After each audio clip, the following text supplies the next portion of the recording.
He who night and day utters God's name reaps the profit of quaffing Lord's elixir.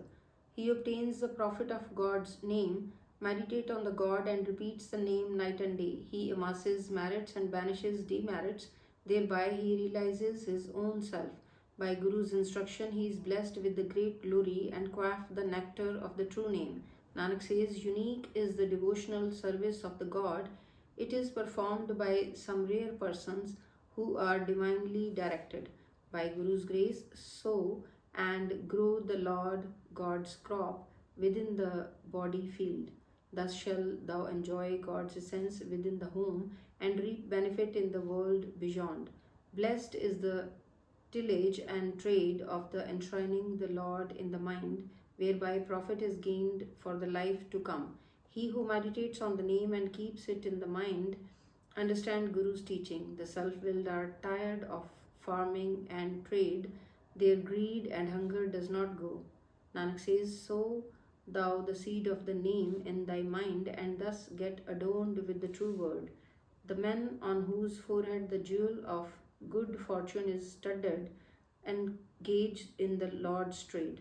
By Guru's teaching, mind abides in his own home and through the holy word practices renunciation. Such bear marks of good fortune on their face and forehead, and through truth they practice renunciation, and in holy thoughts their minds are dyed. Without the name, the entire world is gone mad. Through the holy word, ego is stilled.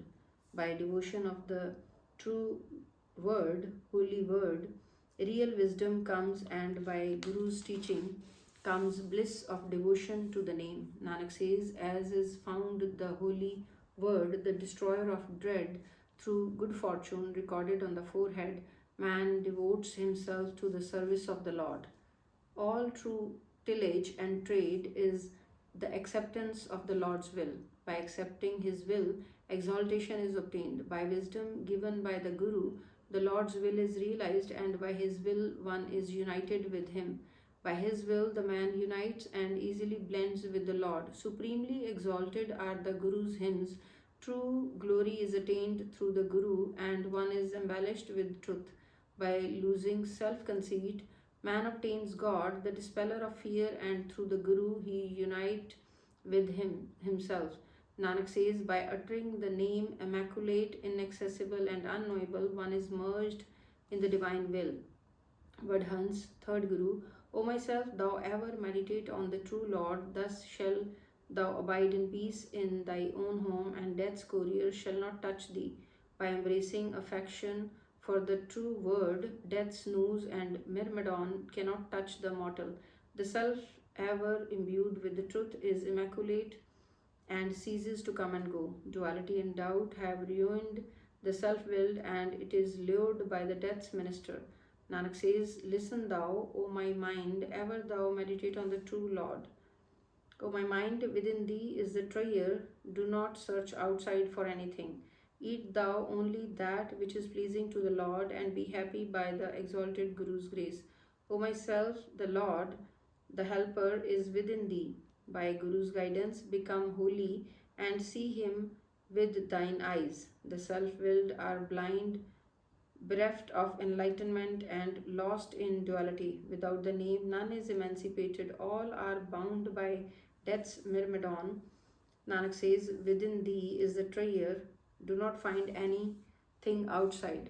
My mind, obtaining the wealth of human life, some are engaged in the trade of truth. They serve their true Guru, and within them is enshrined the infinite name. Within them is the infinite and sweet name of God, and through the name they obtain the 9 treasures. The self-willed are engrossed in worldly love. They writhe in pain, and through duality lose their honor. They who discard ego and merge in the true name are thoroughly imbued with truth. Nanak says, it is difficult to obtain human incarnation. The true Guru has revealed this truth. My mind, they who serve their true Guru are very fortunate persons. They who subdue their mind are the true anchorites. Such anchorites fix their mind on truth. They realize their own self. They are stable and very profound in their intellect. By Guru's grace, they spontaneously utter God's name. Some others are the lovers of women, and sweet to them is the love of wealth. Such unlucky apostates remain asleep. Nanak says, they who serve their Guru with poise, they are men of perfect destiny. Vadhan's third Guru, thou purchase the invaluable commodity of the Lord's name. True Guru imparts such an understanding. The profit of the prophet is the devotional service of the God. The virtuous man merges with the Lord's virtues. The good man, whom the Lord Himself grants wisdom, remains immersed in the goodness. He reaps the profit of the Lord's meditation in this world. Without devotion to God, man does not get peace. Through other love, he loses his honor. By Guru's instruction, he is blessed with the name's prop. He whom the Lord employs in this trade ever reaps the profit of the name merchandise. When the true Guru so instruct, the mortal deals in the jewel of the name goods. Love of the wealth is all affliction. Bad is this trade. By uttering falsehood, the mortal eats poison, and evil in him greatly increases. In this doubt inflicted world, the sins have greatly increased, and without the name, man loses his honor. By reading extensively, the scholars indulge in controversies. They do not obtain peace without knowing the reality. To them, love of wealth is sweet, so their coming and going in this world does not end. The attachment to the worldly valuables is all an affliction. This trade is evil. The counterfeit and the genuine are all judged in the court of the true Lord. The false ones are cast off the court, and they bewail in